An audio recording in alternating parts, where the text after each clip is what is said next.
আসসালামু আলাইকুম। আজকের রেসিপি মূলা শাক ভাজি। একদম সহজ একটা রেসিপি। ভাজিটা আরও কিভাবে বেশি মজার হবে থাকবে সেসব টিপস। যে কেউ একবার দেখলে ভীষণ মজার এই রেসিপিটা বাসায় পারফেক্টভাবে ট্রাই করতে পারবেন। চলুন একদম বিস্তারিতভাবে মূলা শাক ভাজির রেসিপিটা দেখিয়ে দেই। আজকের মূলা শাক ভাজি করার জন্যে এখানে আমি নিয়েছি কচি মূলা শাক। এবার মূলা শাকগুলোকে আমি ডাঁটা থেকে ছাড়িয়ে নিচ্ছি। দেখুন আমি কিভাবে ডাঁটা থেকে মূলা শাকগুলোকে ছাড়িয়ে নিচ্ছি, আর সেমভাবে আমি সবগুলো মূলা শাক ডাঁটা থেকে ছাড়িয়ে নিয়েছি। এখন মূলা শাকগুলোকে আমি খুব ভালো করে ধুয়ে পরিষ্কার করে নেব।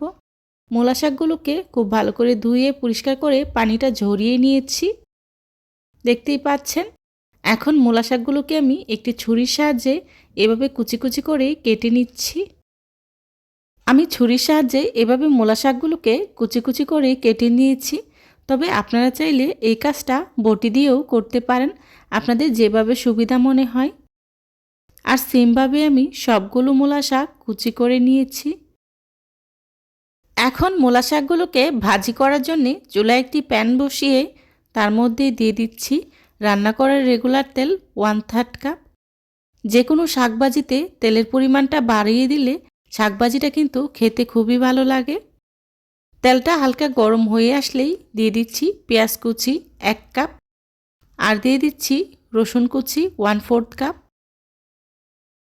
এবার পেঁয়াজ রসুনটাকে আমি 2-3 মিনিটের মতো সময় নিয়ে ভেজে নেব। পেঁয়াজ রসুনটাকে আমি খুব বেশি ভাজবো না। পেঁয়াজ রসুনটা যখন কিছুটা নরম হয়ে আসবে তখনই এর মধ্যে দিয়ে দিচ্ছি আগে থেকে কুচি করে রাখা মূলা শাক, আর দিয়ে দিচ্ছি কাঁচামরিচ ফালি। আমি এখানে 15টার মতো কাঁচামরিচ ফালি করে ব্যবহার করেছি। এই মূলা শাক ভাজিতে কাঁচামরিচটা ব্যবহার করলে ভাজিটা খেতে খুবই মজার হয়। দিয়ে দিচ্ছি লবণ 1 চা চামচ। এখন নেড়ে খুব ভালো করে মিশিয়ে নেব।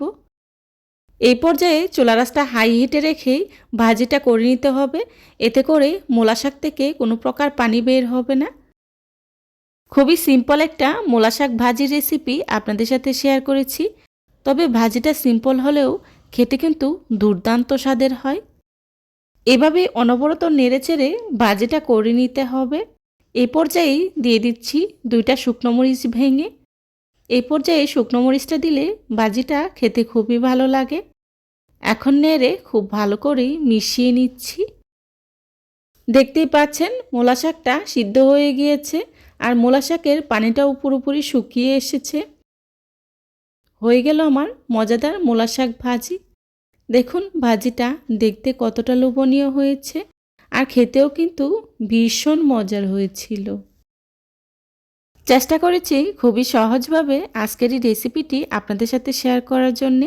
আশা করছি আমার আজকের এই রেসিপিটি আপনাদের কাছে খুবই ভালো লেগেছে। যদি ভালো লেগে থাকে তাহলে অবশ্যই লাইক কমেন্ট শেয়ার করতে ভুলবেন না। আপনাদের একটি লাইক এবং একটি কমেন্টস আমাকে নতুন নতুন কন্টেন্ট তৈরি করতে অনেক উৎসাহিত করে। মূলা শাক ভাজিটা আমি একটি সার্ভিং ডিশে সার্ভ করে নিয়েছি।